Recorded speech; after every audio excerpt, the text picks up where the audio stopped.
Today, class, we're going to be talking about the main country that we've been talking about, and then the two other countries that we've been also talking about, and seeing how they compare and contrast, and the things that relate. And overall, we're going to see how migration, immigration, emigration affects all over the world.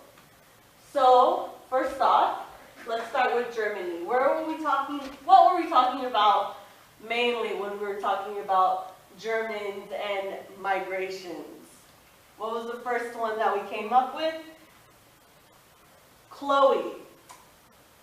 Yes, we were talking about when Jews were fleeing Germany's new Nazi Reich. Okay, so when was that? It was the beginning of it, yes. It was between 1933 and 1939.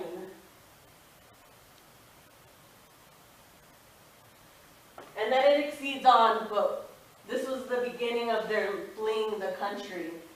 What were we comparing it with? Mexico? What time was it that we were comparing it to? World War II, yes, the beginning of World War II, with the Japanese instead though, right?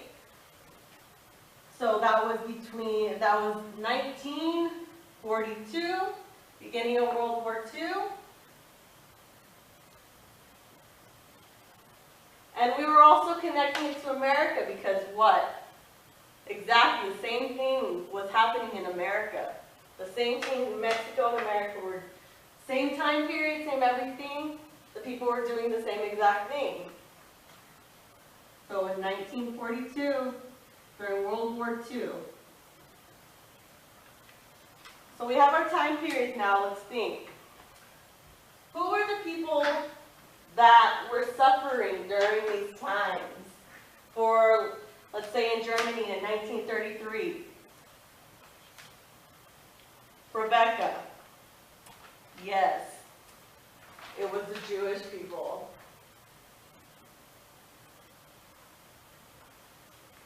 In Mexico, who were the ones, we were just saying right now, it was the Japanese. The Japanese Mexican immigrants that they were. You always have to, that's the way they classified themselves. Speaking ahead of myself, putting American, Japanese American. Japanese. Mexicans. And then in America, the same thing was happening. Pretty much the same exact things were happening. It did not, the border, the same thing that, because we will get to this, after what was it? After what was it, Allie? Exactly, after Pearl Harbor. Pearl Harbor really changed it all for the Japanese over here. Japanese American. Okay. And why were they fleeing? Everyone, why were Jewish people fleeing Germany so harsh? Yes, it's because they were being discriminated against. Nazis started propaganda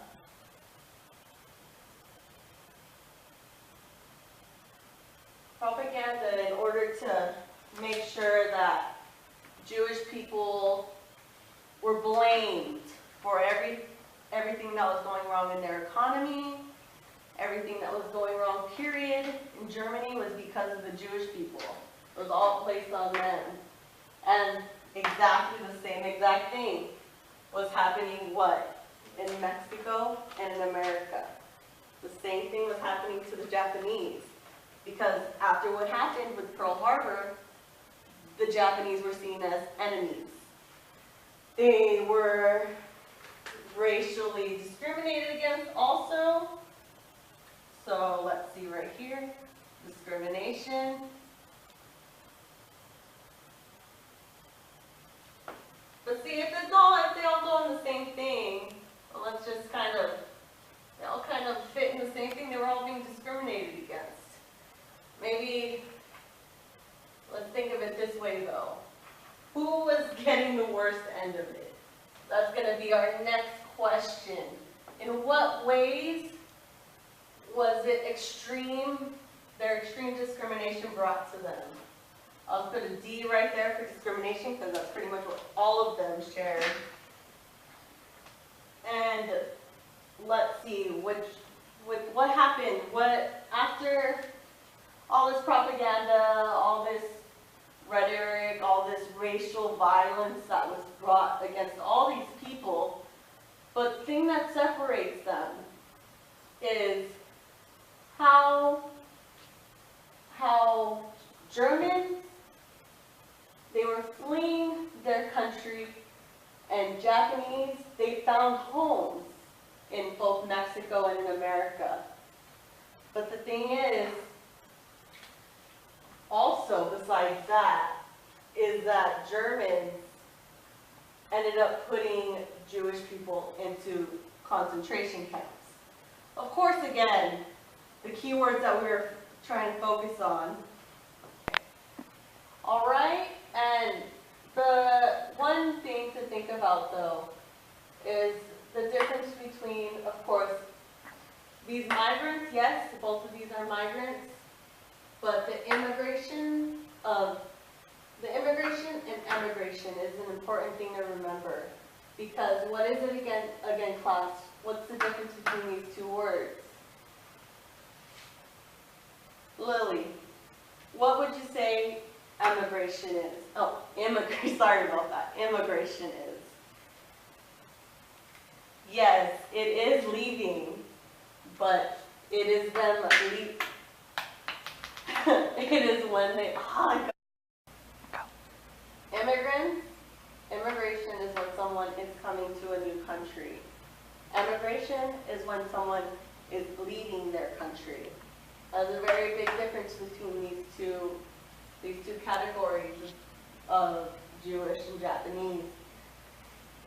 These German Jewish people, they ended up fleeing, so they emigrated. They emigrated.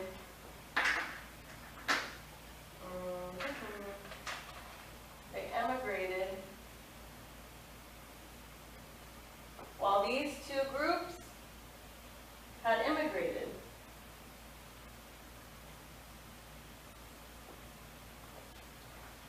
These two groups had came and they adjusted themselves into these new cultures.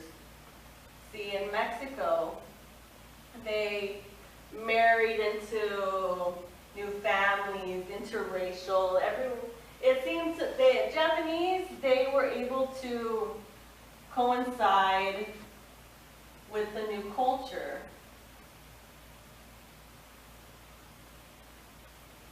While on the other hand, in America, they became really feared.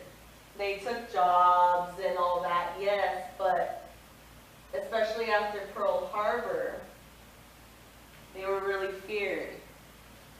And the thing is that with the American citizens here, they weren't as integrated. They stayed married to their own kind. They had their own town set up. They did not, there was a separation still within the state. And see, with the Jewish community in Germany, the same thing was the same with American Japanese. They had their separate lives, and everyone kind of didn't understand each other. And the thing is that what happened with that pretty much was that after everything that happened and all the laws were passed, again, Nuremberg laws. Let's see, who remembers what Nuremberg laws were? Okay. Anais, what were Nuremberg laws? Yes. They were laws put into place by the German government in order to pretty much put them below people. Just something that we can relate to in American history as even Jim Crow laws that people know openly. Jim Crow laws were open discrimination laws. So that is a very important aspect in why these immigrants fled. They did not want to be caught in these Nuremberg laws. I'm sorry, it is such a tongue twister for me. And that was one of the things that forced almost, what was it, 37 to 38,000 people to flee what was becoming Nazi Germany. While in America, with the Japanese, executive order, not so much a law, an executive order, which was Executive Order 9066, was placed on the Japanese. 9066. Just pretty much how they were rounded up and they were placed in what is called internment camps. Same thing happened in Mexico. These two, they had internment camps. And while on the other hand, Germany had concentration camps. The interesting thing with these two different camps is that the similarities are a lot more than their differences. Because pretty much these camps, they rounded up people, they took away their freedoms, they took them away from their homes, they were under strict rule, and it caused them to lose everything. But the thing is that we have to remember concentration camps were the death camps. They were, for Jewish people, their fine were of almost 200,000 people were murdered. With internment camps, they were more like prisons. They were not a death sentence or anything. They were prisons, and they were held as prisoners. Most of them came by choice. A lot of them did come by choice. They did not want to be forced, at least in America, they did not want to be forced to go. A lot of them chose to go by free will. But there was also a lot that did not go by free will. And oh.